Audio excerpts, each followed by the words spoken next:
Yes,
Même si le papa n'a rien parlé, j'ai soif de ta parole. Par maintenant, nous tous ces gens les Israélites qui ne l'ont pas. Tu as fait le mal pour le faire le salaire. Tu es joué sur ma boque, ma boque. Et c'est les amis. Et c'est sur les amis. Ton pépi. Alléluia. Amen. Dieu le mettant le coquille autodiacre pour libre. Voilà pourquoi bien aimé, la chose c'était bien aimé, Salakato Sika. Yeksan de Goza peut mener le secret Salakato Sika. Yeksan de Salakato Sika. Yeksan de tout qui sont organisés dans le Amen. Bien aimé, tout le monde a bâti des bisous. Angèle Moko. Angèle Moko, bien aimé. Alors, il faut que la part de l'éternel. Assez à pas qu'on ait déjà. Ni les besoins pour te inventer. Mais bien le voilà pourquoi nous sommes invités. Aux Ali, le monde, il y a le tombeau. J'ai dit de faire du bail. Moi, je vous approche.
Très fort pour le roi des rois, c'est le Tamaboko, la Dieu Salamo la bâti le roi.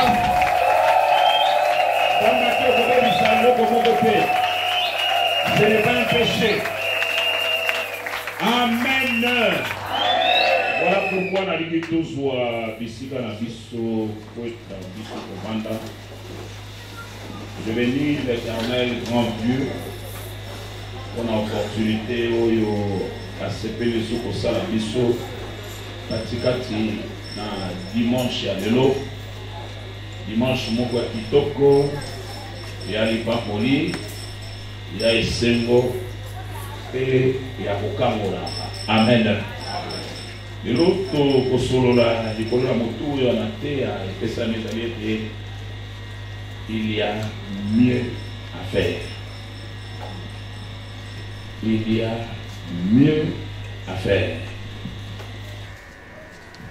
Les amis de sous n'a ma lame, il y a pour ça.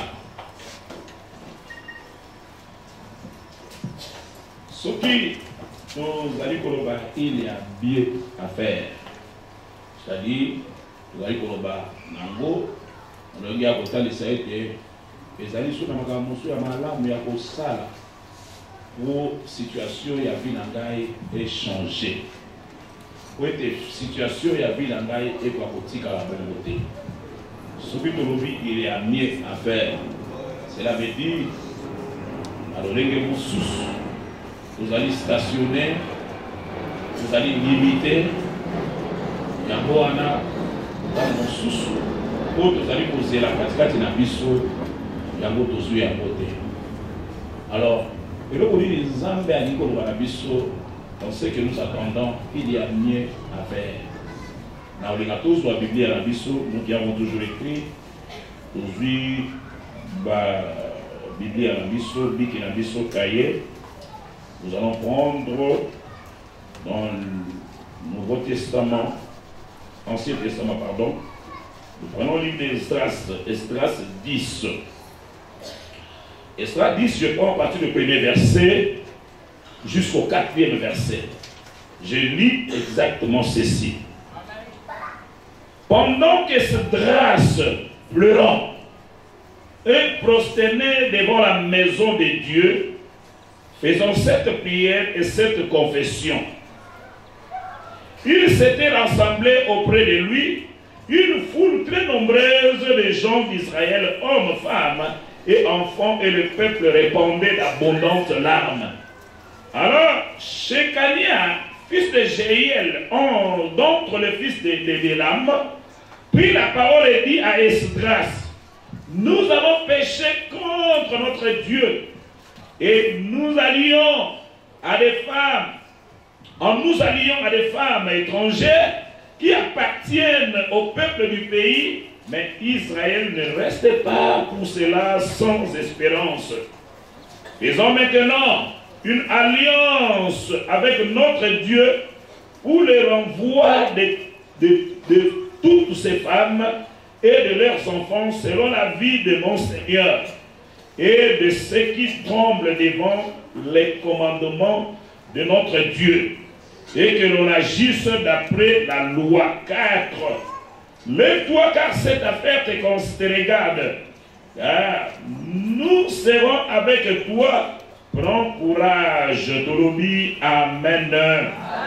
Naboye, natako Esdras, azalaki kolela, pe kogumamela, na ndako na Nzambe, na kosaka libondeli oyo pe koyambola, ye, azalaki bongo, kosangana pembeni ya etuluku ebele ya bato ya Israel, basi pe mibali bana pe libota nyonso oyo bazalaki kosopa mai na miso katikati na bango.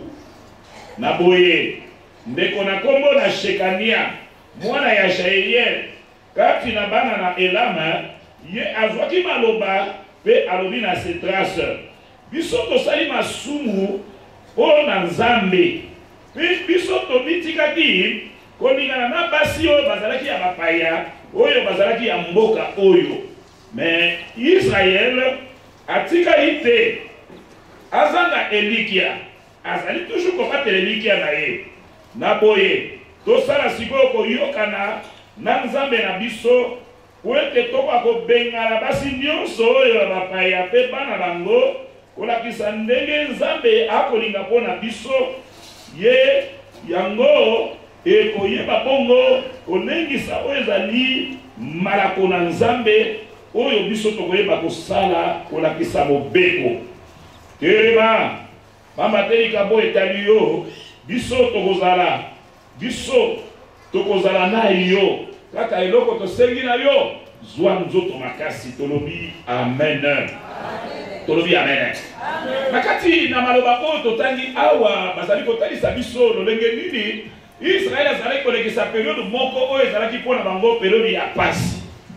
Awa tozali kotala message yango, c'est un passage oyo ezali kotalisa biso passage ya encouragement ya koyeba kopesa mutu makasi. Encouragement ekoyaka na kati ya bia moto, soki moto katikati na ye azali kosala penza na ndenge elengobani te, to azali komona ba resultat oyo eza kosenga katikati na ye te. Awa Esdras pe mboka nyonso bazalaki na situation oyo ezalaki ya pasi, oyo bazali koluka bakoma na lolenge mosusu ya kozala ya malamu, me lolenge mosusu ya kozala malamu ezalaki kosalama te, pamba te na periode wana Israël ayebaki bongo kozala na exil, azalaki na déportation, bazalaki katikati na bohumbu na mboka na Babylone. Et tant qu'Israël azalaki na mboka na Babylone na déportation, pour na nzela ya désobéissance kozanga kotosa Nzambe, etindekaki peuple ya Israël va se retrouver na Babylone na exil. Ce qui dit exil, c'est dit esika oyo bakei kobombama, esika bazalaki kokonzama. Alors tango bazalaki kobika wana na exil, ezalaki baton ya souffrance, mais kasi Israël azalaki kogarder espoir, azalaki kosimba na motema na ye ke non, un jour nous allons sortir. Pourquoi? Parce que bazalaki koyeba ke il avait une prophétie venant de l'Éternel. Kokoma na bango na kati na déportation kuna na Babylone, ezalaki na esakoli oyo Nzambe asi apesa ke bino likolo na désobéissance na kotindika bino na déportation bokoke na bowumbu pendant 70 ans kuna esika wana ne bino bokomona oyo bokokutana na yango. Et pendant toute cette période de Konangai, Israël azalaki na elikia yango wana na tango toza koloba na likolo na Esdras. Esdras yazalaki nani? Esdras yazalaki molakisi. Esdras pe azalaki sacrificateur.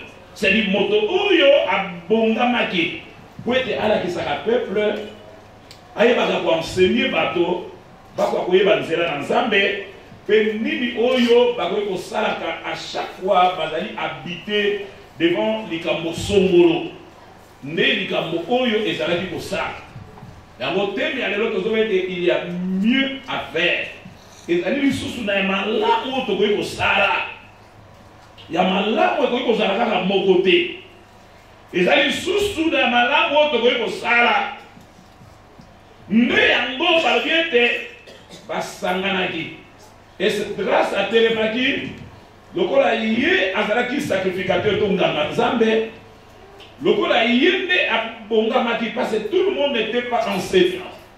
Esdras nde azalaki kolakisa koloba po bato bayokaka parce que Nzambe aza Nzambe ya ordre et pas na Nzambe il faut qu'il y ait de l'ordre. Nde lokola Esdras azalaki koloba nde azalaki korapele peuple ya Israël abite seke tozala nzoto makasi papa te soki bokoyeba te tozali awa mpo na malobo Nzambe aloba kolo ayebisaki biso ete na esakoli moko ete akosala ete biso tose retrouve na déportation na Babylone katikati na bowumbu. Mais plus tard nous allons rentrer yango wana nous devons continuer à espérer. Toliki akaete lokola Nzambe mutalobaki mukolo moko tozongela mboka na biso. Mukolo moko tokozonga na Israël. Mukolo moko lolenge oyo ya identité na biso ebeba ekozonga. Mukolo moko tokoyeba lisusu koyeba kotonga ezali mboka na biso. Elo bato mingi ndeko na ngai oyo Nzambe aloba mpona bango yango te bazali nango lelo oyo yango biso tokoka kobima na mokili oyo nkolo asi aloba yabe une parole qui était déjà sortie pour nous ezala mingi maloba ngo courir vers son terme c'est des autres qui ne peuvent kokisa ezala bato ebele Satan asi abebisi maloba wana na lolenge mosusu durant toute sa vie ici sur la terre maloba Nzambe alobaki mpona yo ekotikala kokokisama te. Alléluia.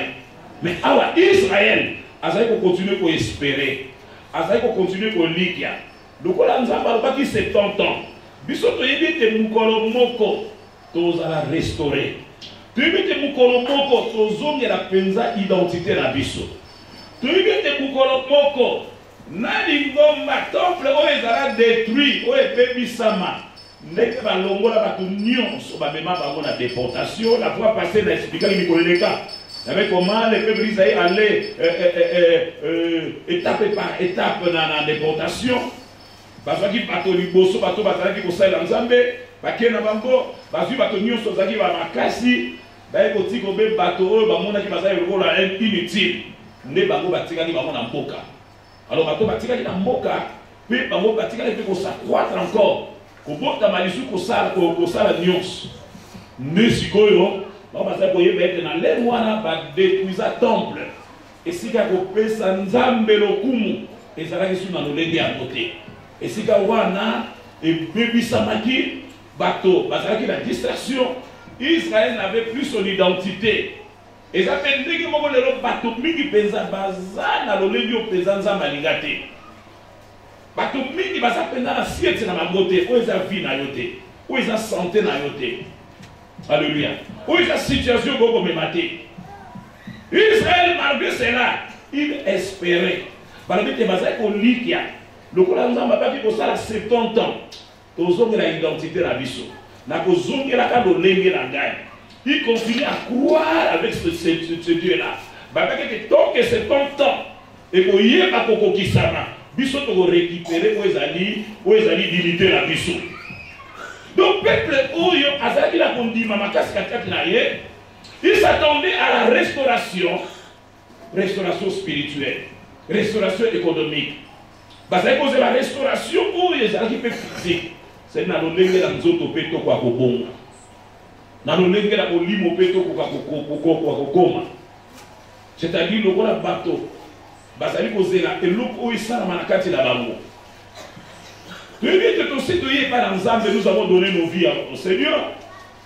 Tout ce que makambo essaie précéder biso. On nous a parlé que si tu reviens à moi, je reviendrai à vous. Donc le coup dans sa babie quand si n'a pas naïe à couiller pas nangai. À côté à pembeli te moto à poussani pembeli naïe.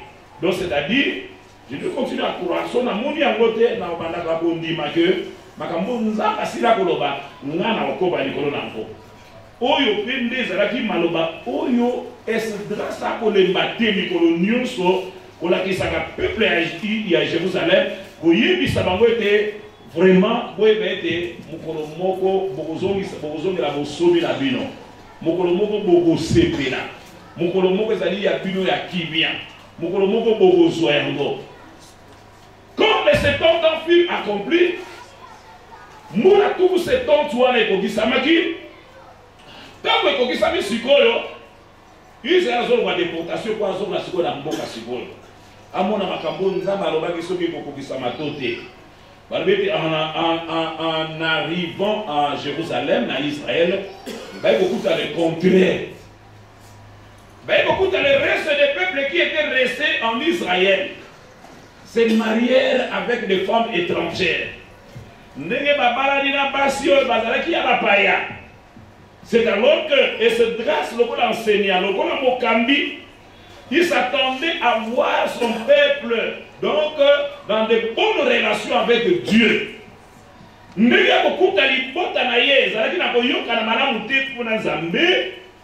C'est alors Esdras, il s'est mis à prier, il s'est mis à pleurer. La verset 1 va dire il pleura. Esdras pleura en confessant. Akolela na kati ya mabondeli na koyambola na kosenga bolimbisi. Mais koyimi libondeli ya motuya oefungola banzela mika kati na biso ya la repentance. Mutu ako confesser. C'est bien, tu peux commencer à prier. Or la Bible dit dans 1 Jean 9, nzamba ba libondeli ya masumu na moto masumu te. Donc il faut d'abord qu'enzele za la polele pour nzamba koka kokende. Un bon chrétien, la première des choses, a bon terrain. Même quand le Seigneur parlait à Israël, pour leur bénir, avec Moïse, même on attend l'assignation, la première des choses que le Seigneur disait, c'était sanctifier-les. Pourquoi? Parce que nous avons besoin de la santé.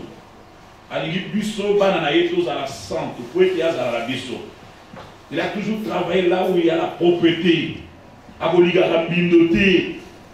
Mais quand on a commis, Esdras commence à pleurer. Esdras a collé là. Mais la Katia collé là, naïe. Babé, ça va prier, à supplier Penza, Bazolo, il y a plus ce sont des prières de Konanga. À ça, il va repentance, à l'éli, à ça, il va repentance. À supplier Nzamba, l'éli, Nzambé. Alors pendant qu'il priait, l'entourage va te mener, ton peuple, une foule de peuples d'Israël va entourer. Quand on va zipier na sima, va zingier, moko, na kati na bango, a telemi, puis a zouzou a maloba, l'objet Esdras. C'est bien, na ndenge tozali awa. Nzambe a yipaki bongo, otili kabiso. C'est bien l'hypote à nyonso toza na kati ya masumu. Toza na kati ya makamwa mabe, mais nana ekoye biso Esdras. Tu ne peux pas quand même rester comme ça. Moto comment les a dit Shekania, dans verset 3. Alors Shekania, fils de Jéhiel, donc le fils de l'âme, prit la parole et dit à Esdras, nous avons péché contre Dieu et nous allions à des femmes étrangères qui appartiennent au peuple du pays. Mais Israël ne reste pas pour cela sans espérance. Tu as vu que tu tamboli mabé, mais tu tires kaka kozanga likiate, mais tu zali kaka na kolikia. Na kolikia wana to sengete soki okoko salisa biso alliance na Nzambe pour ete to bengana bana basi oyo tozwaki ya bapaya oyo na tino to sepelisa mitema mutema ezali ya Nzambe yango na koyebisa yo lève-toi Esdras telema pamba te likambo oyo ezali kotala yo yo nde sacrificateur yo nde nganga Nzambe biso soki yo telemi biso tokozala na yo tokotambola na yo tokosimba yo loboko na loboko tokozala na yo balobeke Esdras na maloba oyo ye ayokaki kouta epai na Shekania mwana oyo ya Jeiel alobaki na ye balobi ete eyebaki kofortifie bongo Esdras azwaki makasi alobi ete Esdras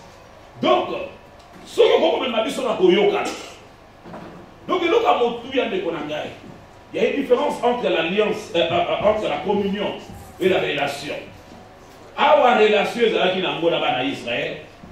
La relation ne peut se briser entre un enfant et son père. Mais ce qui se brise, ce qui a toujours été brisé, c'est la communion. Relation, c'est la camarade naïe, la papa na yaya naïe, ça c'est la relation. Ça se brise, c'est pas tant de relation, c'est la relation. Mais ce qui se brise, il y a union, il y a batuto, il y a communion. C'est-à-dire que moi, je suis là, je suis là, je suis là, je suis là, je suis là, ah, aujourd'hui, il a dit que toujours que l'alliance, tout nous avons si nous voulons de grandes choses, maman, papa, cherchons à arranger avec notre Dieu. Cherchons à faire sa volonté. Tout ça, nous avons pour se briser en Zambé. Il y a quelque chose de grâce à lever des téléments, car cette affaire te concerne. Likambo etali yo zwa nzoto makasi eza ndenge moko pe ndeko na ngai lelo nkolo mpe aye kotala la communauté évangélique la gloire de l'Éternel po etakwa koloba na biso ete totelema tolongwa na pongi tozwa nzoto makasi mpe tokoka kosala. En quoi nous la gloire de l'Éternel nous devons nous lever. Ah ouais, bakutaki Esdras. Souci les alaki dakuta. Peuple libota mobiba bazana bomoko na Nzambe. Mais tant bakutaki le contraire, c'est alors qu'il pleura. C'est alors qu'il fera des prières de supplication. C'est alors que atika ki liboswa Nzambe pour être un pakobongisa. Avec Oyo, Shekania, Aïdi Kobakisale, ça lui a encore fortifié pour être à continuer. Voilà. En quoi nous, la gloire éternelle, nous devons nous lever. Tokote le manalika mbonini. Tokote le manalika mbonini pour la mabota na biso. Tokote le manalika mbonini pour la commune na biso, pour la balabala na biso, pour la famille à bino ya moke. Tokote le manalika mbonini. Tokote le manalika mbonini pour la lingomba na biso. Nous devons nous lever. Ben quand il dit Esdras, Téléma, alors qu'Esdras était dans la prière. Esdras craignait Dieu. Esdras azaki montama bon délit. Puis azalaki bongo pour continuer pour ça dans Nzambe na ye. C'est alors Shekania a évoqué oui Dieu, tu fais bien de prier. Il y a mieux à faire encore. Et ça il sous na makambo pour ça. Tu peux encore augmenter des actions. Ce que tu fais est bien. Mais moi je te dis, lève-toi car cette affaire te concerne. La gloire éternelle, le Seigneur vient de nous visiter, vient pour nous visiter en nous disant de se lever. En quoi nous allons nous lever? La gloire éternelle. Pour cet égoïsme, pour cet égoïsme, oyo ezali katikati na biso totelema mpona cupidité oyo ezali katikati na biso tokwa kokute yango dehors. La gloire éternelle, le Seigneur est là ce matin pour être akwa koloba na biso. Il nous dit exactement ceci: nous devons nous lever. Les lots aillés pour visiter Bisso. Il nous dit de nous lever. Lève-toi quand cette affaire te concerne. Maman, papa, n'a pas eu ça. Telema pour te likambo etalio. To telema liboso na likambo etalia. Égoïsme. Alléluia. Égoïsme, c'est le fait de garder ses biens pour soi. Namanda comme monsieur a rappelé l'esprit d'égoïsme. Au moment où maman a la TV naie. Papa a un ventilateur naie. Celui papa sorti la signe de la TV naie. A tchaki a mon France Inter. Celui maman yé. A eu côté ango na RTNC. Papa la papa n'a pas voulu TV nanga. Besoin namanda comme monsieur a un égoïsme. C'est dit oh ya yé. Qui a gagné. Mais non, quand on a sauvé la vie, maman, papa, tout va voter, ma top bima. Mais il y a un égoïsme.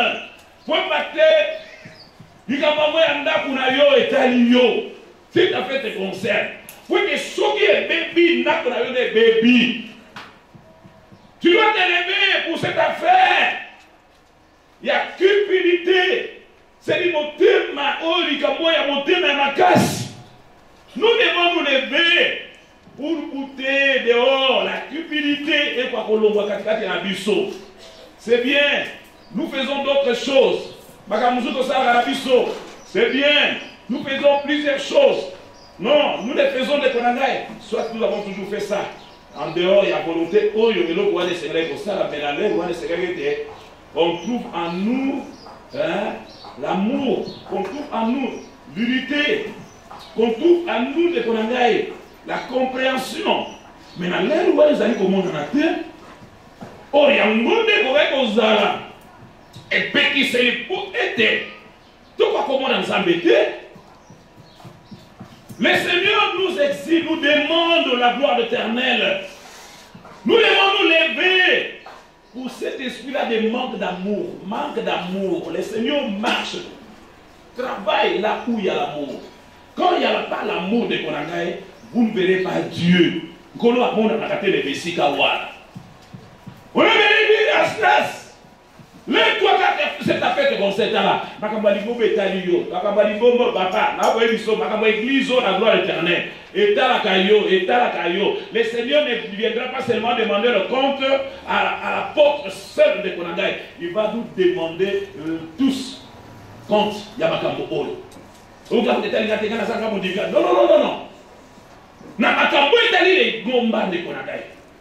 Les seigneurs, nous tous, nous rendons compte à l'éternel. Nous tous, nous avons notre part de responsabilité. Le pasteur a sa part de responsabilité. Toi aussi, tu as ta part de responsabilité. Non, tout le monde, nous tous, nous rendons compte devant l'éternel des armées. Il y a un moment où chacun y a terminé. Stress y est mon lingo, stress y est ma bonne délai, stress croyant que la solution ne peut que venir dans la prière. Tout ça, c'est fini. Mais or, ce qui est venu pour lui dire d'accord, c'est le moment maintenant que tu te lèves encore. C'est bien, tu fais bien de prier. C'est que tu fais les amanam. Mais il y a des makambaou italio, makambaou italio. Mais il y a des samoutoumoko makamba la gloire éternelle italio. Makamba famille n'abîme italio. Sokolo bete italio ngatonyo sokolo yabne kumbe la mamame kumbe la matata. Mais korangai, okokito kwa kasoi na likolo e kozonge la kaka yomoko. Alléluia. Kozonge pa na yo kozonge la bandenge belé. Alléluia. Donc quelle affaire? Nous allons nous lever dans la gloire éternelle. Nous allons nous lever dans l'affaire de la manque d'amour pour l'université. Alléluia. La Bible dit dans 1 Corinthiens 13, l'amour supporte tout. L'amour est patient, plein de beauté. Celui qui a l'amour, son frère, pour son frère, a pu offrir été. C'est nous qui avons l'amour pour son église. On ne peut pas le pousser. On ne peut pas négatif. On ne peut pas voir le coup Mazambe. Alléluia. Et Corinthiens 13 dit exactement ceci. L'amour supporte tout. L'amour est plein de bonté. L'amour ne soupçonne personne. C'est-à-dire, bolingo ezaka na motema molai naza patient attendre que ça va bien sur na patienter. C'est ça la chose que le Seigneur nous demande, la gloire éternelle. L'amour et patience. Naza patient pour na ta katela ngani ngaba lobi na ota ela. L'amour ne soupçonne personne, n'a soupçonné. Je le regarde. Na kansele mabete. Il est mon frère. Alléluia. Amen, amen. C'est lui qui a l'amour pour son frère de Konagai. Donc, c'est lui qui va continuer à faire toujours le bien. Parce que c'est un bolingo nae. Pour tout le monde, on a un bolingo ande Konagai, on a salé ma vie. Quand on a l'amour d'une personne, je n'accepterai en aucun jour dans ma vie pour bolingo. Parce que si salé na mon agaye là. Alléluia. Moutoua bolingo mobile na moi si nae. So va salé ma vie. A bêtir taliko. A vimbi César au la paix, na tout dans le lenge pour César au la aussi ba vimbi sa paix mo. Alors passe na olinga ko mi vimbi sa na côté, na ko penati ali tout côté pas na mo longa na gâté. Pourquoi parce que je l'aime. Alléluia. So ya na mo lingo ya mutuana, na ko linga ko monete azanja te lamba. Je ferai tout parce que muscle n'est pas là, non il faut que j'ajoute parce que j'ai l'amour de mon frère. C'est lui qui a l'amour de Dieu. D'abord, notre Dieu est amour. Bolingwana tani sa biso. À quoi qu'on s'ala biso, à quoi qu'on s'ala biso, mais à s'ala biso tous les locaux. Il a fait ce que nous puissions, nous deviendrons des citoyens du ciel. C'est grâce à son amour. Andima ko zo mwana moko. Kabela moye. Apesa biso. Apesa mo poete biso to kwa kubikisa. Quand on a l'amour d'une personne, l'amour s'explique, ne se voit que dans les données. Alléluia. Ce que l'on a pour lingo de qu'on ça les athées, ce n'est pas l'amour. Bolingo, preuve nango, témoignage dans les données. Quand j'ai son amour, je vais donner. Alléluia. Bolingo est ça souka na ça. C'est lui qui dit qu'il aime Dieu. Et comme on a seulement la opesse. Je vais donner mon temps à ce Dieu-là. Je vais donner tout ce que j'ai, tous mes biens. La opesse, ce n'est pas ensemble parce que je l'aime. Non, bon, me le côté. Parce que tout ce que j'ai lui appartient. Donc, Bolingo, il a quatre n'a pas autant que ça. J'ai commis à Yépa la estrase globalité. Tu dois te lever. La gloire éternelle, nous allons nous lever. Pour cet esprit de manque d'amour, Quand j'ai l'amour d'une personne, d'abord,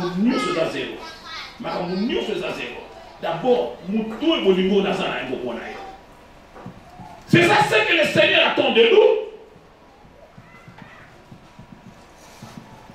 Alléluia. Amen, amen. En quoi nous allons encore nous lever la gloire éternelle? Ton côté les maca, pour l'esprit, il y a manque d'unité. Dans mon canal, la Genèse 11, il va décobaler, va tomber tout de Babel. C'est-à-dire, nous allons construire le tour. Et cette tour va toucher au ciel pour que va s'éclairer. Ils ont fait tout ce qu'ils pouvaient faire. Parce qu'ils ont bon mort. Ils ont fait babandi osala yango babandi kosala yango babandi kotonga quelle unité pour moko bazalaki yango babi tokokoma il faut tokoma sikoso tasengi lipa on a dit la lipa likolo batekisika papa yela ko pati ya melele mona likolo esika oyo tâche komaki mutu on a besoin mbele ya maso matisi la mbele ya maso mata et comme tu esika là. Dans la maison, Simon, tout ça, quelle compréhension. Na moi, tant à cause de cet amour et cette unité. Et ça dit que tout doit être maté comme il songe, comme il peut toucher la songe en ça. Il y a le Seigneur là où il était. Le Seigneur dit, oh, je dois sortir pour voir la tour qui est en train d'être construite par les fils de l'homme. Habitant ma Bible, attends la vie. Oh! Rien ne l'empêcherait d'arriver jusqu'au sommet parce qu'ils sont unis. Voilà, nous avons terminé. À cause de l'unité là-bas. Mais moi, l'Éternel, parce que j'ai le monde entier entre mes mains, nous avons bâti confusion. Bolingo bazaki na mona unité nous avons bousculé. Nous avons bâti l'oreille complète. Nous sommes pas capables de changer la situation. Quand tout le monde a déconné, nous avons continué à suivre l'erreur. Yomo mi fumura. Yomo mi na libala. Yomo mi na commerce malamu. Yomo mi longo la compagnie. Si vous comprendre, laissez-nous aussi envoyer l'esprit de rêve. À côté de cet esprit de rêve, quand il y a un bango, il y a un ça. Mais ça il y a des gens qui sont tous les gens qui sont meilleur maçon. Il y a un jour où on a mis les livres. Ah bien, pour les gens qui sont là, on a mis les meilleur maçon. On a mis les briques d'aide. À ce brique, on a quoi c'est là? Ah, yo quoi c'est là? Tout bas. Et ben, il y a des gens qui sont là, qui et qu'on aussi m'a sauté. Mais du coup, tant que nous sommes dans mon corps, les tout allait très bien. Unité. Et c'est vous qui êtes malade. Alléluia.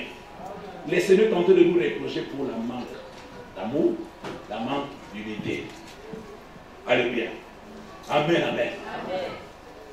Si vous avez dans une décision, il y a quoi placer bon lingo de sikanango, bon moko katikati de sikanango, nous verrons des grandes choses que le Seigneur fera. Parce que nous ne plaçons pas chaque chose à sa place. Donc nous n'allons pas nous lever pour bouter dehors cet esprit de manque d'unité. Pour s'attendre que les cabos se lavent au besoin. Il y a mieux à faire.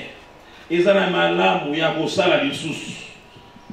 En quoi tu me dis, pasteur, nous allons nous lever dans la gloire éternelle pour cet esprit de division, kiangani, organe, groupe na groupe, baboto na bato, biso na biso, donc chacun pour soi.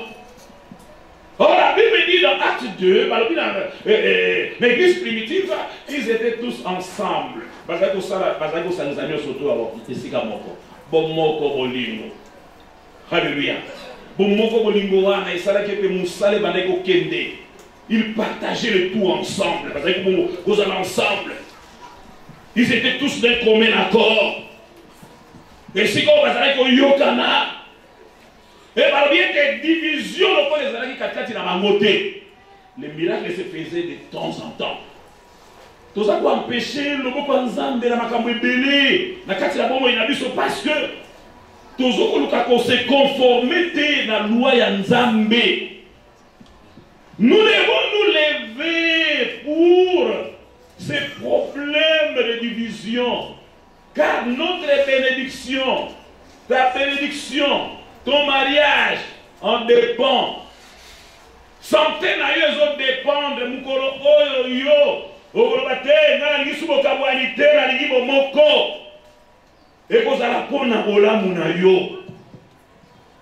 Alléluia. Alléluia.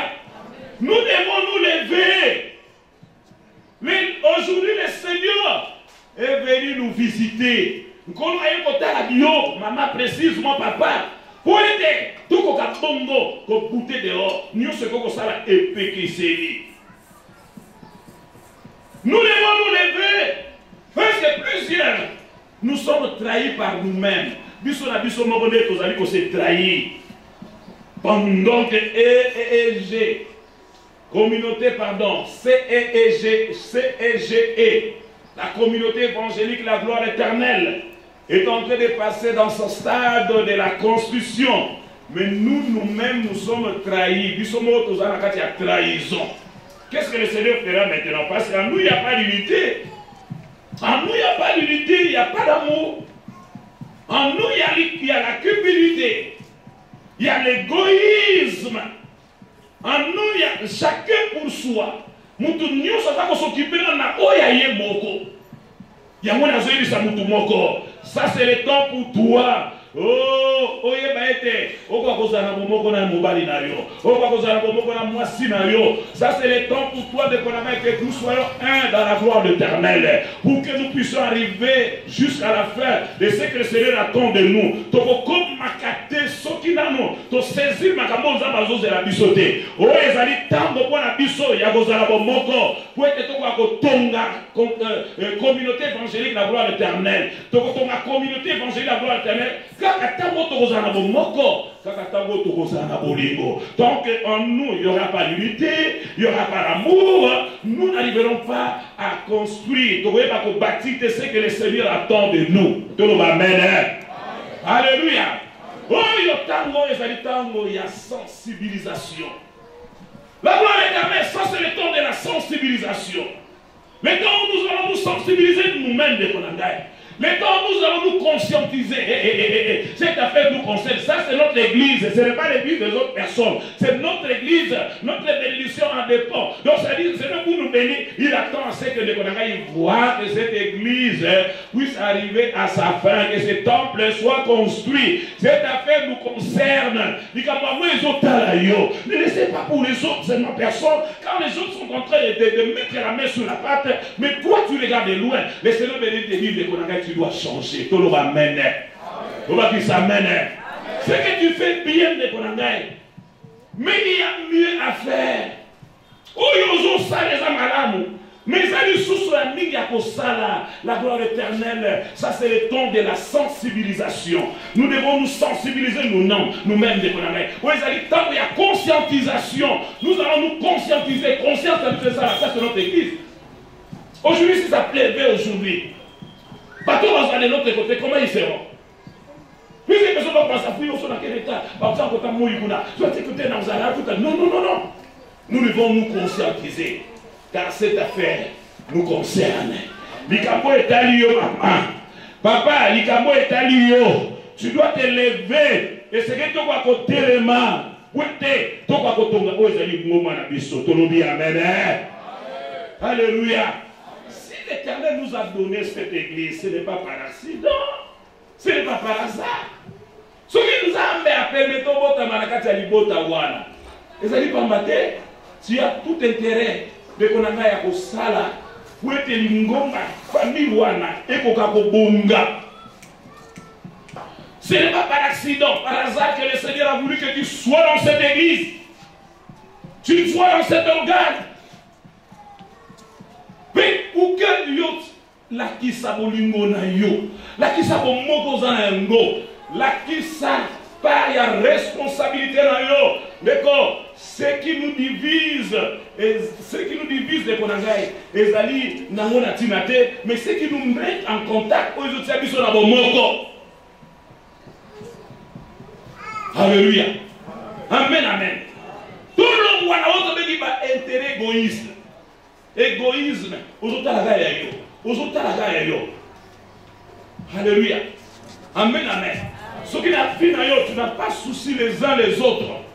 Vous avez un souci à tout le monde sous-souté, mon copain va m'auto sous-souté. On s'attend de tout le monde en Zambé, à Mimoni Samakatikati na yo. Si l'Éternel nous a donné cette église de Konangai, comment ça a été le roi Yosa c'est nous avons cette église. C'est notre église. Tout ce qui se passe dans cette église, les apôtres à Bissot. Donc le Seigneur, ce n'est pas par hasard. Il nous a mis dans cette église pour que nous soyons des sentinelles les uns les autres. Un sentinelle, c'est quelqu'un qui est en train de veiller pour son frère. Un sentinelle, c'est quelqu'un qui est en train de veiller. À tel côté de leur bouc, côté de la fenêtre de Gamama, il était même pas côté là. Dans quelque chose ne marche pas. En quoi tu es sentinelle? En quoi le Seigneur t'a placé dans cette église? Il y a mieux à faire. Ce n'est pas par hasard qu'on se retrouve à Sikaoui. Si l'église ne va pas bien de Konangai, ça sera l'échec pour nous tous. Et Dieu va nous tous juger. Frère, aujourd'hui nous avons interpellé. Nous devons tous nous regarder dans la même direction. Tout dans la même direction. ndenge bandeko bazali kotonga tour de Babel bango nyonso bazali kotala mission na bango ezali te bakoma na songe mpe bazakokende normal nzambe bokenga likolo na se abimi mpe natala bi oh rien ne les empêcherait d'arriver à cause de cette unité, de cet amour donc bakoma na bango mais moi je dois leur bouleverser. Alléluia, amen, amen. Nzambe nde abouleversaki bango ndeko mama papa na eko ebisomo kona lelo. Regardons nous tous dans la même direction. Tous à la likalisi moko. Tout poste à la tête de kona ete bien commun à biso. La gloire de l'Éternel, c'est notre bien commun. Alléluia. Communauté évangélique, la gloire terrestre, c'est notre bien commun. Nous t'avons oh, dans l'église, dans la et dans le gang, dans la nous avons mis le bango de Konangai. Nous avons la position que nous allons retirer dans le parti. Alléluia. Oui, l'église, mais ma question de la musique, il y a un outil que vous aurez l'eau. Vous aurez l'eau. Vous aurez l'eau. Pourquoi parce que tu viens ici, mais ma couple est bien. Ma dépense est bien, donc je sors à côté de mon bobo. Alors que les cigares de vous sont ma femme. Communauté évangélique, la gloire éternelle est notre bien commun. Et c'est là qu'il y a vu son union sur le Coran. On a consulté au pasteur dans la moine. On a un groupe dans la moine. On a la jeunesse dans la moine. Mais pourquoi on a bango? L'église aux organismes c'est l'autre côté. Et quand même la sait, quand même la licolo, il faut moi la licolo, il faut moi la sait. Alors je vais va mettre. Alléluia. Mais c'est votre. Yango wana ezali communauté comme la bino. Yango wana. N'oublie pas de kolangaete. C'est votre bien commun. Bien commun. On a groupe wana qui va sauter cela qui n'a pas sur le ballon dans la table on va bandeko. Alléluia. Ce n'est pas par accident, par hasard nous avons bâti à Kiroana. Et ça va calculer naïe. Azo c'est un conseil naïe. Quand on a besoin de marcher, le Seigneur attend de toi. Que tu prononces de plus qu'une parole. On a commencé à prier. On a essayé de vivre. La cotation en campé. On a essayé. D'accord. Tu dois quitter ces choses-là auxquelles Oyo Kanisaka. Il y avait des Nzambe à Bongisi, Bango, Bakomi, de notre mal. C'est-à-dire parce que les gens qui étaient restés là-bas à Jérusalem se sont mariés avec des femmes étrangères. Alléluia. Faisons une alliance, papa, avec ces dieux. En fait que nous détournons ce que le diable vient de s'aimer. Tout ça, parce que le Seigneur ne peut pas permettre moi dans un monde de pagan. Nous avons rien voté.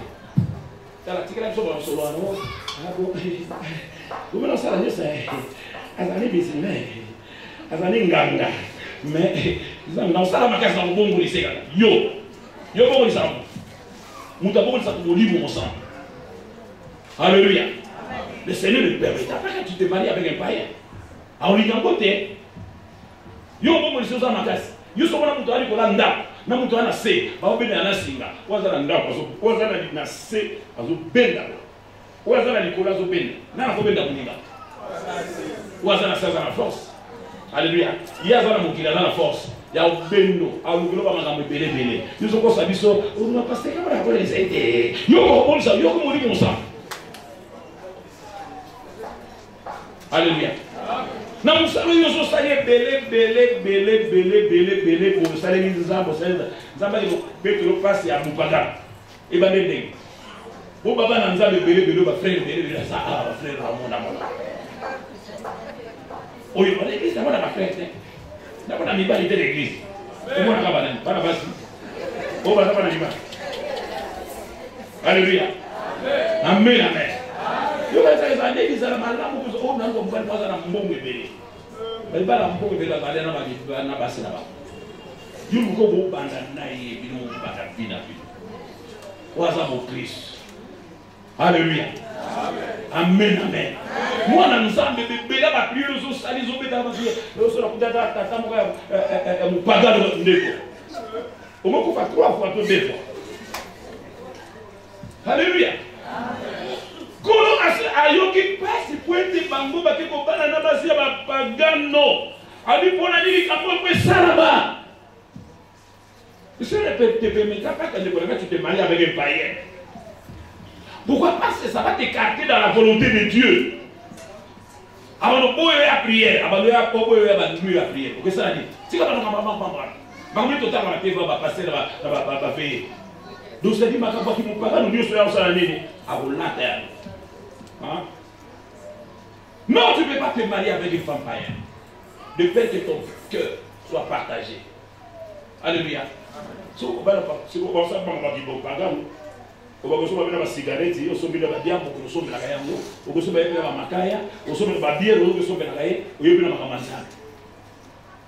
Or, la Bible dit dans Matthieu 4, Matthieu 6, verset 4, nul ne peut servir de maître à toi. Ou il haïra l'un, ou il aimera l'autre. Ou il servira maman. Au conseil la noyer, au conseil la noyer. En quoi il va changer? On va le rentrée scolaire, ça le vite. Alléluia. Rentrée scolaire, il va des arabes dans cette table. Et là, il va changer ça. Académique, il va octobre.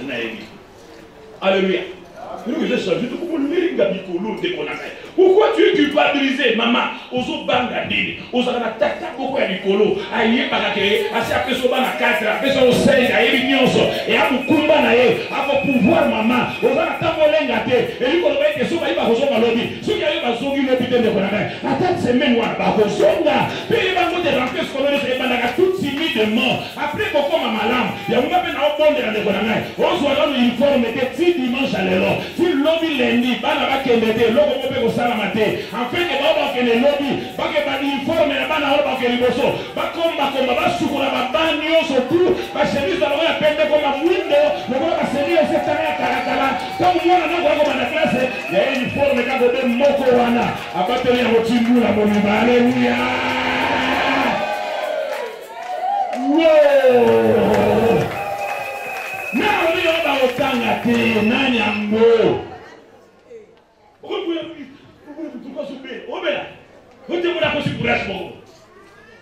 Alléluia.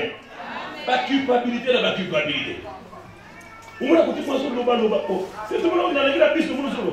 Ok, voilà, il m'a dit manzambo. Yo, où est-ce que c'est manzambo?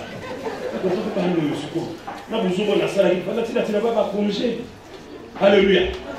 Côté ma congé pour ça à voter. Au Kabuli ba nyo so yoki na congé, yoki le congé. Yoki le congé kuna. Ole ba ya ba ya na ba uniforme ba ile ba malédiction Alléluia. Oyo mutu ana pesa ba minefa na ba uniforme. Oyo tadam na ye. Accomplir pas la responsabilité. Je connais le papa comme ça. Nous voyons y a tangi ça la classe. A récupérer ce qu'on va na bana na yo desko na para ba ngala. Bonga musala pam. So benga ni wani bonga musala pam.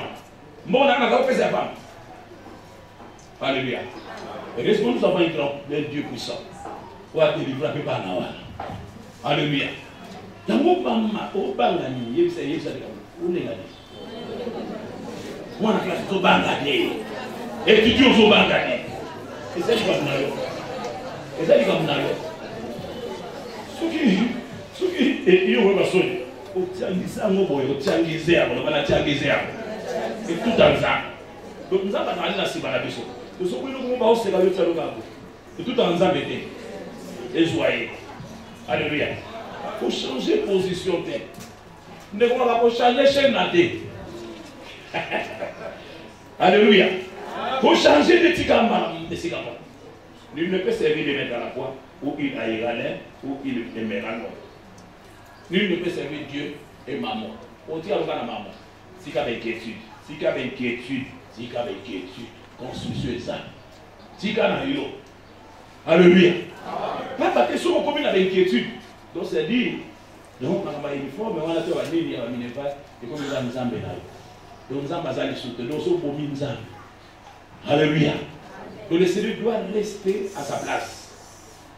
Il doit être comme ça. À l'équilibre, la priorité des âmes.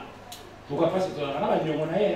À Kabila Bisope, Masoto, Bika, c'est parce qu'il y a l'ingé. Si vous avez dit que non, c'est fini pour toi, et si vous avez dit que vous avez dit que vous avez dit Alléluia.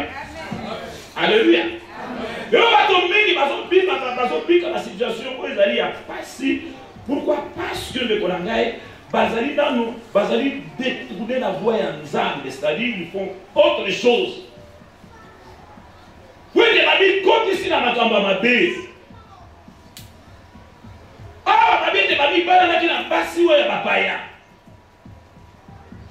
Et c'est de grâce. Adiga, qui t'a mon peuple là, ils ont souffert. Qu'est-ce qu'il a fait? Il entra dans la prière. Il plaira le miséricorde de Dieu. Alors que Shekania dit à Esdras, oui Esdras, ce que tu fais bien, c'est bien de pleurer, c'est bien de prier, mais il y a mieux que ça. Alléluia. Il y a mieux à faire. Et ça, c'est dans ma camouflage, il y a que ça là. Si tu as beaucoup prié, tu as beaucoup pleuré, mais maintenant, lève-toi. Agis, car cette affaire te concerne. La gloire de l'Éternel, communauté évangélique, vous avez beau prier, ça c'est maintenant l'heure de se lever. Vous devez maintenant agir. C'est bien, communauté, vous avez assez prié. C'est bon, ce n'est pas mal, mais ce temps ici, c'est le temps pour agir. Et ça c'est votre temps pour agir. Makamunio se a vie et se réglera à la prière. Makamusu essaye avec des éléments, poser acte. Oui, comme il dans la gloire éternelle, nous devons travailler, nous devons poser les actes.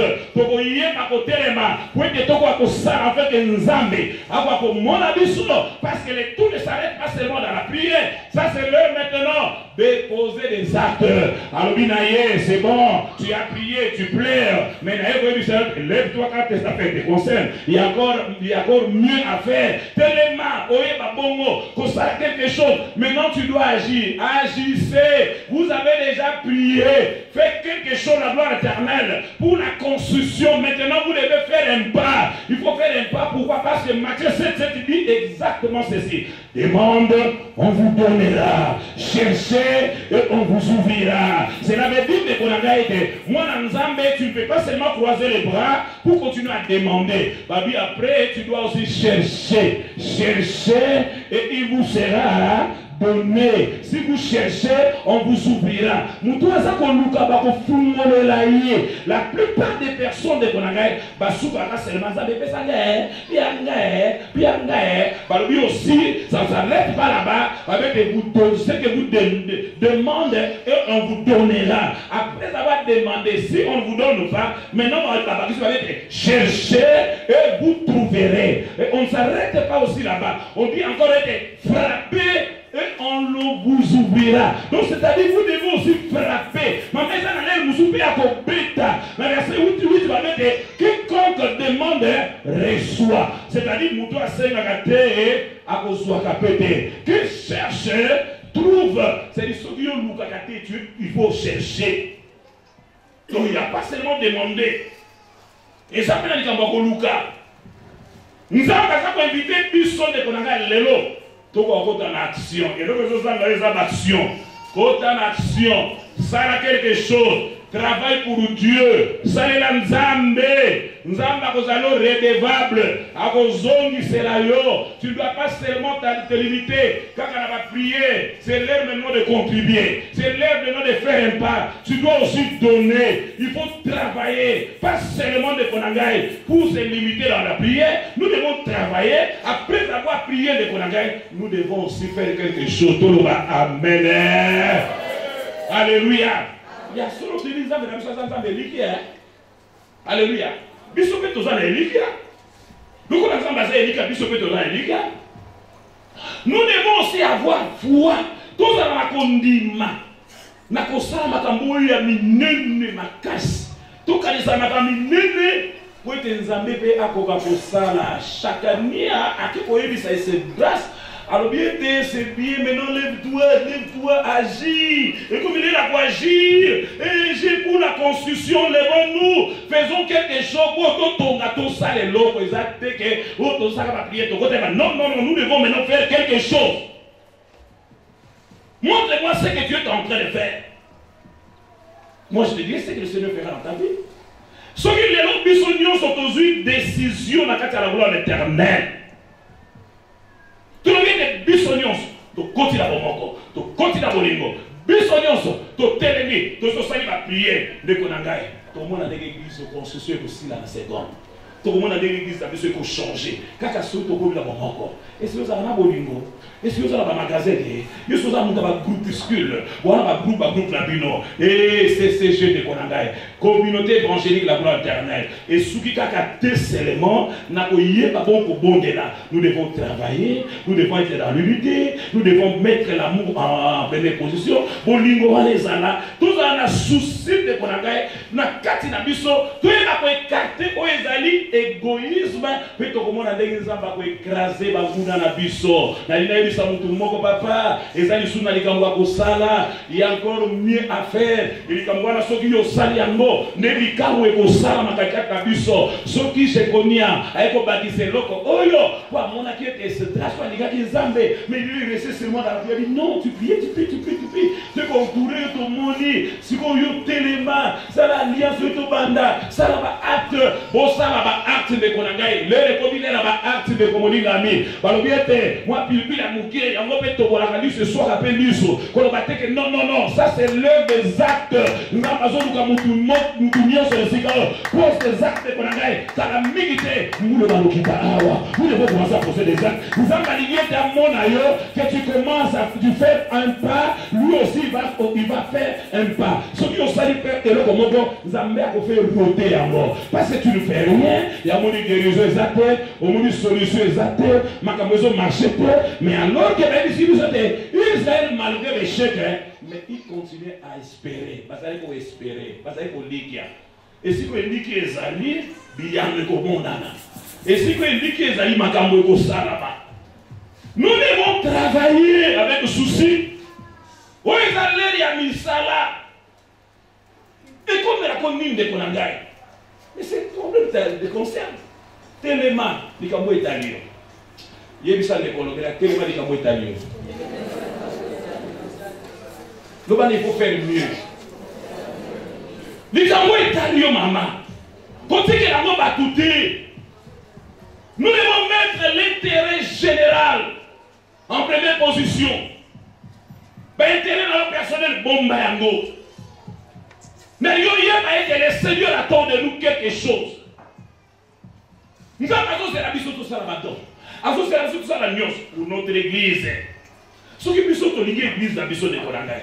Tout travail dans mon corps, tout travail dans mon lingo, tout travail ensemble de Konangai. Alors, il va être na pété. Zamba kosala makambo ya mineno na tout monde na te. Brisons nos magasins. Buka magasin na yo, tu as un magasin. Na kata magasin na yo bomba ba problème banani. Wana ba makambo. Magasin na yo wana yango ne ko polisa yo ko dioko la yo. Nzamba liboza na motema pembe. Pourquoi? Pour ça makambo ni na kosala kata yo. Il y a mieux à faire. Il y a mieux à faire. Lèvons-nous. Car cette affaire nous concerne. Nous devons nous lever pour l'affaire de Dieu. Priorité. Nous devons nous lever pour l'évangélisation. Nous devons nous lever car cette affaire d'évangélisation nous concerne. Nous devons avoir les soucis de nos frères qui n'ont pas l'amour de Dieu. Mais quand on a été au monde, on a continué qui m'ont paga. Camarade moko boy, moi la classe d'abili moi continue qui m'ont paga. Et ça la monnaie. Oiseau qui est beaucoup sans Jésus. Aujourd'hui, on commence à continuer à ignorer sans âme, ça te dit rien. Tu dois te lever, c'est avec tes conseils. Tu es le mali à monnaie, tu dois te lever avec l'amour. Bandeko va dans le quartier, va dans le nayo. Cette affaire nous concerne. Likamo est alibuso, likamo n'a pas été alibuso.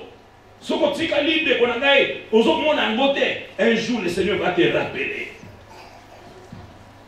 Alléluia. Nous avons pas de Seigneur, tout le monde a qui l'a battu. Il y a un to bengama.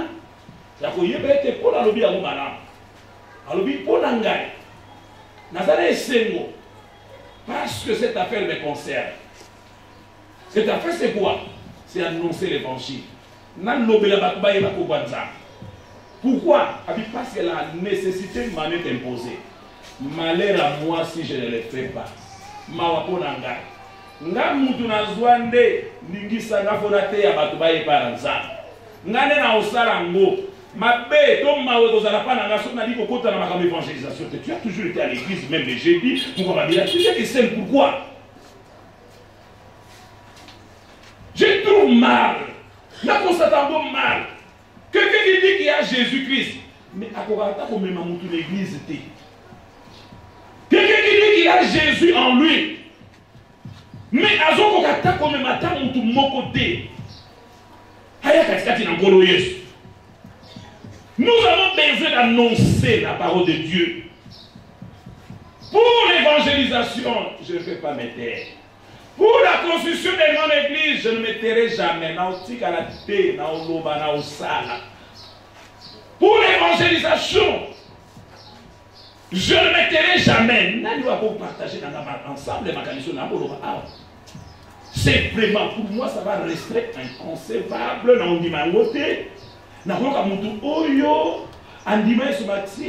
Mais allemand à terre,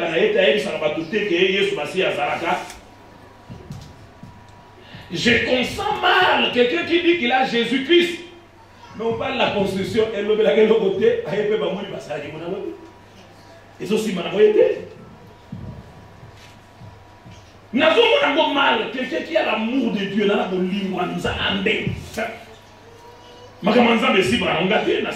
donc c'est dit dans l'amour même à Kanda. Alléluia. Alléluia. Parlez de Jésus. L'obéla Jésus. Fais quelque chose. La femme samaritaine, moi c'est mon pagan, Oyo, Balbiete, Ayuk, Kagina Yesu Masia. Kaka Oya Muki Ayeba Kakene Koloba. Kako ya Muki Ozana Yango de Konakene Kolobe Nzambe. Kako ya Muki Ozana Yango de Salé Nzambe. Nous devons servir le Seigneur. Nous devons nous lever. Bouteille cette ignorance. Bringa Magambo. Cet esprit-là manque d'amour. Manque d'unité. Mon livre wana ya kiakukianga. Kiangani kiangani. Ozaka pona yo moko. Voilà pourquoi on le Seigneur me dit de dire, il y a plus que ça. Alléluia. Et ça, quand vous prenez la terre, vous avez déjà prié. C'est l'heure maintenant d'entrer dans les actes. Alléluia.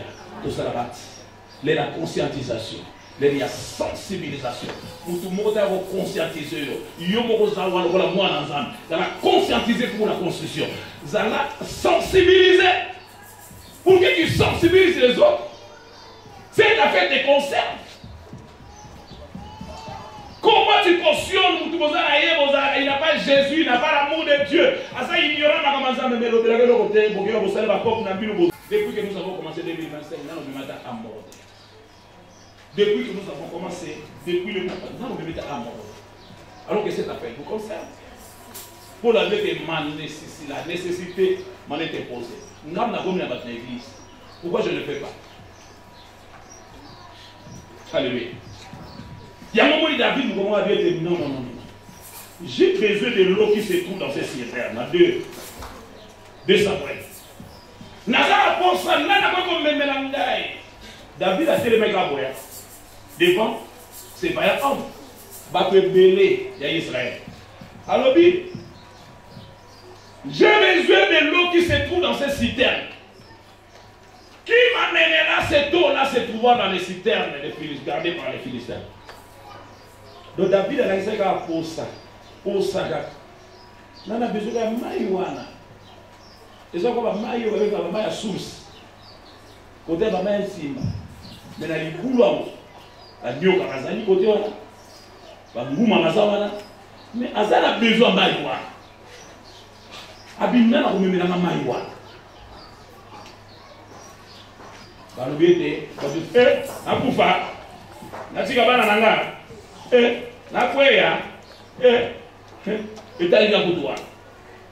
David a manifesté joie paix à Kendaraï. Et l'équipe a celle droit pour bosser à la poée. Attends, la oh, les trois vaillants de David. Et comme les trois vaillants de David. Si nous avons les trois vaillants de David, nous avons les trois vaillants de Dieu. Les trois vaillants de David. Bango a mis ça tout le monde. David a sa bosse à la liste. David a qu'est-ce que vous voulez? On va voir. Tu avais demandé de l'eau, non? C'est tout dans ces termes. Dans les Philistins. Non? C'est ça, c'est tout là. Oh! Moi j'avais parlé, j'avais posé, j'avais posé ma main, mais j'avais posé posé pour la hein? Vous amenez c'est tout. Vous me mettez en haut. Vous jouez à mon négéni. Habitez, tout qui est là. Babi pas bombe armée. Le de David, batali sac. Oyo bazalaki na bolingo bazalaki na ngo. Pour la mokonzela bango. Bolingo bazalaki na ngo. Pour la mokambila bango. Bolingo bazalaki na ngo pour la musala. Oyo ezalaki kosala.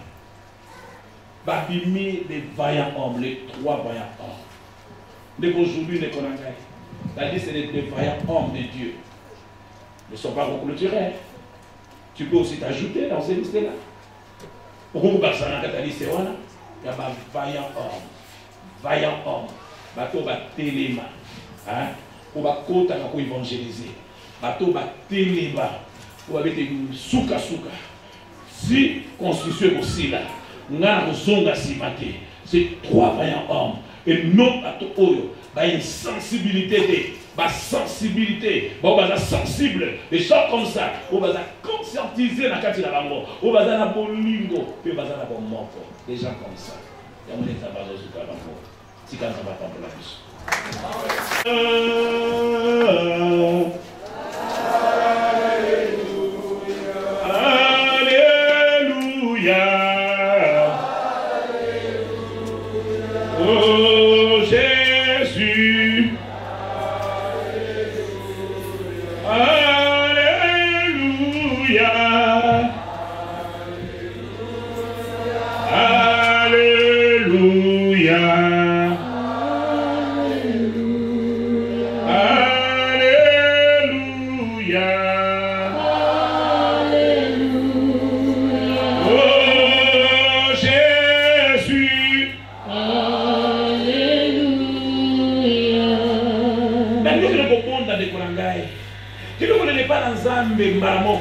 Alors on a cassé le égoïsme, on a cupidité, il y a un manque d'amour, il y a un manque d'unité, où il y a division, où il va dire kati na yo, où il y a chacun pour soi,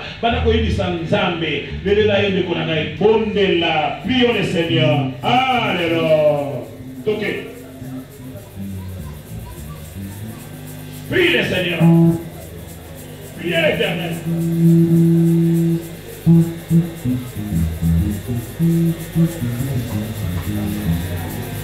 Alléluia.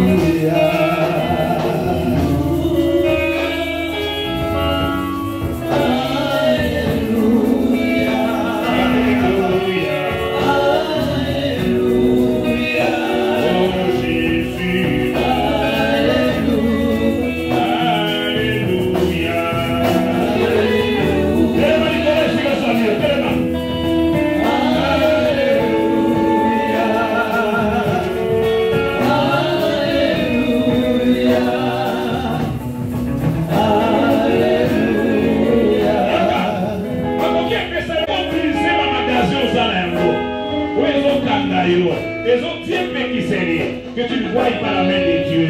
Et tes âmes à la musique. On s'en pas on ajouter le volonté.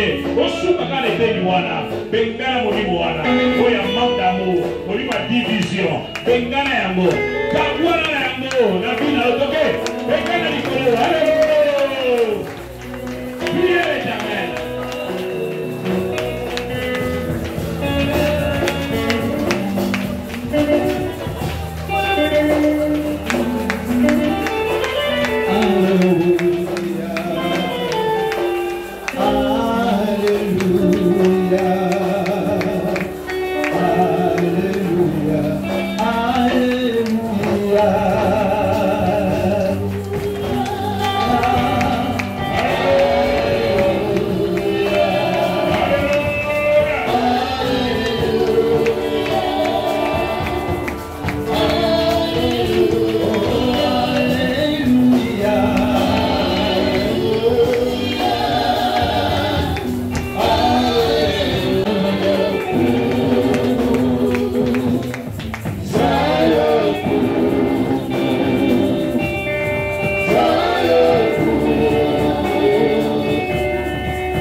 Le comprendre la kosuka awate. C'est bien la saberaki. Maintenant, il me faut passer par des actes. Il me faut maintenant conscientiser les autres. Il me faut maintenant comprendre que cette affaire me concerne. C'est à moi de le faire.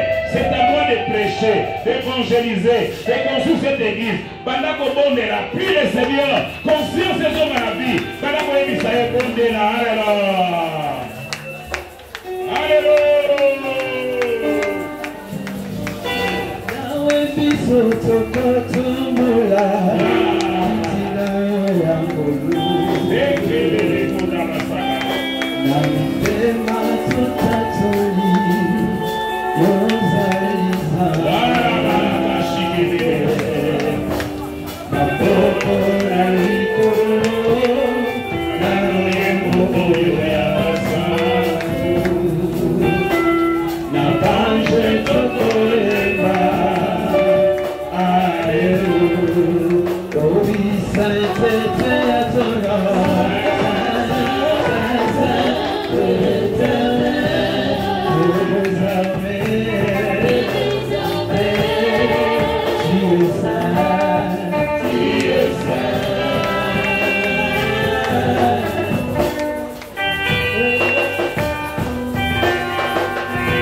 Cette affaire nous concerne, nous, communauté évangélique de la gloire éternelle.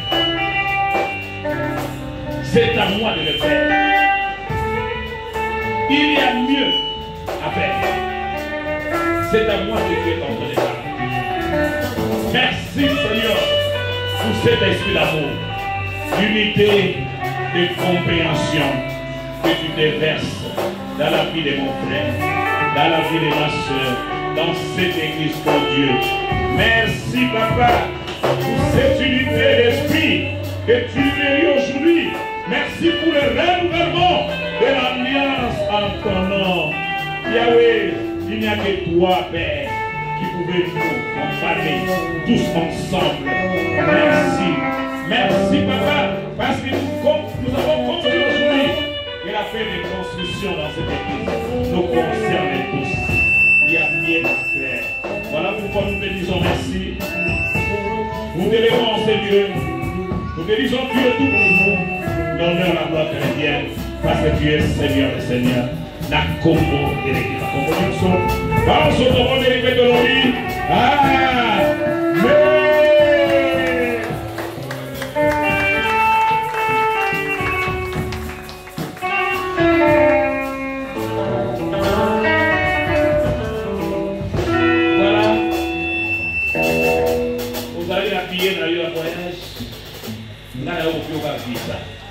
Tu peux avoir le visa. Et tu vas avoir le billet. Et si tu n'as pas le visa, ok, les deux. Marie a le visa. Amen. Et tu voyages partout. Nous avons plusieurs entreprises de sortie. Alléluia.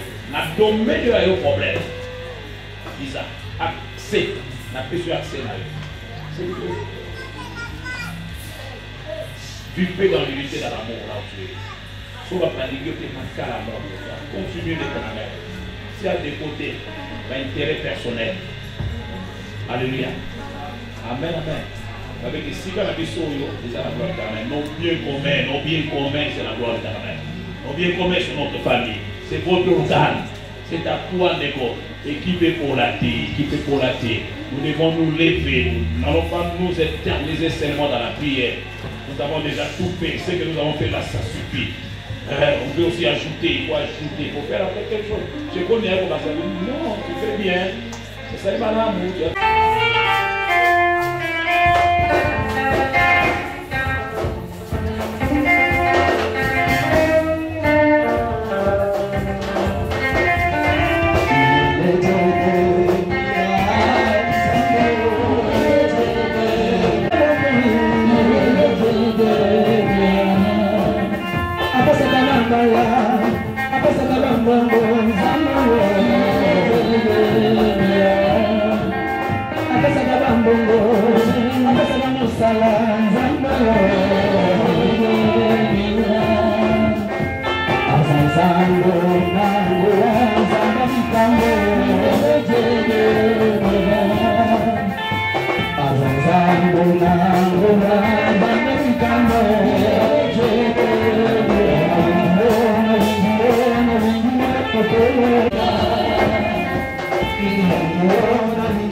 Banana,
Il y a encore mieux à faire pour tuer pour tout élément, tout le monde a manque d'unité, manque d'amour, tout le monde a une conscientisation, tout le monde a insensibilité, et l'obéissance, au sous-sollicit, nous sommes les Canada pour la biso. On gagne la biso na lingomba oyo et kanibiso. De l'autre tu ko kuta na magasin to zalaki na yango. To ndimi ko tambola na bomoko. Ya monga ko na tata awa na ko sabela ndenge na komi lobi na mokana ba Filipo ete ya solo machone même pas yewe ya kozala makanisi mususu nzambe molimo na elanga ye engengisa ye. Mais awa na ekolona bolingo, na ekolona bomoko, na ekolona compréhension, na kombo na Yesu Masiya, pambola na yoko dans l'ombre, na bulisi biso le pesa ni andako na yo. Oui, le bonheur et la grâce.